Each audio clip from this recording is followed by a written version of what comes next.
Toshkent davlat transport universitetida O'zbekiston adolat sotsial-demokratik partiyasi Toshkent shahar kengashi tashabbusi bilan O'zbekistonda atom energetikasi, mavjud vaziyat, loyihalar va istiqbollar oyligi doirasida davra suhbati tashkil etildi. Davra suhbatida universitetning siyosatshunoslik yo'nalishida tahsil oluvchi talabalar bilan O'zbekiston adolat sotsial-demokratik partiyasi Toshkent shahar kengashi mas'ullari hamda Oliy Majlis Qonunchilik palatasi deputatlari O'zbekistonda atom energetikasini rivojlantirish istiqbollarini muhokama qildilar. Qayd etilganidek, mamlakatimizda barpo etilayotgan atom elektr stansiyasi dunyo amaliyotidagi ilg'or yechimlardan biri bo'lib, u bir vaqtning o'zida ikki turdagi reaktorlarni o'z ichiga oladi. Mazkur format dunyoda ilk bor qo'llanilayotgan bo'lib, bir maydonda ham katta, ham kichik quvvatli reaktorlarning integratsiyasi orqali energetik tizim barqarorligi ta'minlanadi. Loyihaning umumiy quvvati 2000 megawattdan ortiq bo'lishi rejalashtirilgan bo'lib, u mamlakatning uzoq muddatli elektr energiyasi ehtiyojlarini qoplashga xizmat qiladi. Shuningdek, yurtimizda qurilishi boshlangan atom elektr stansiyasining loyihasi Markaziy Osiyoda ilk yirik atom energetikasi infratuzilmasi sifatida strategik ahamiyatga egadir.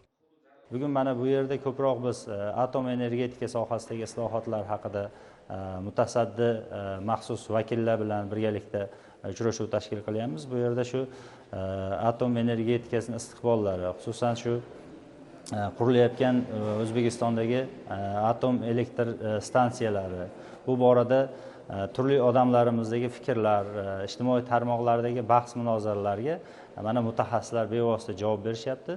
Avvalo shuni aytish kerakki, bu energetika sohasi bizda atom energetikasini tinchlik yo'lida xizmat qilish borasida qat'iy siyosat belgilangan. Bu borada biz alohida qonunni qabul qilganmiz. Bugungi kungacha 90 dan ortiq qonun asosiy hujjatlari qabul qilingan. Shu hujjatlar asosida, demak, qat'iy tizim asosida bu islohotlar amalga oshirilyapti. Talabalar juda qiziqarli savollarni bildirishdi. Albatta, ko'pchilikda atom energiyasi deganda birinchi o'rinda bir xavf paydo bo'ladi, lekin mana mutaxassislar buni xavf emas, balki bir hamma tomonlama ekspertizadan o'tkazilib, mamlakatimizni taraqqiyotiga xizmat qiladigan bir soha ekanligini tushuntirib berishdi. Davra suhbati davomida talabalar hamda professor o'qituvchilar tomonidan jamoatchilikda mavjud bo'lgan savollar va xavotirlar ham ochiq muhokama qilindi. Tadbir yakunida ishtirokchilar atom energetikasini rivojlantirish mamlakatning barqaror iqtisodiy o'sishi, energetika xavfsizligi hamda texnologik taraqqiyoti uchun muhim omil ekanligini alohida qayd etib o'tdilar. Shu bilan birga sohani rivojlantirishda ochiqlik, shaffoflik va jamoatchilik bilan muloqotni kuchaytirish ustuvor vazifa sifatida belgilandi. Sardor Murfuzalov,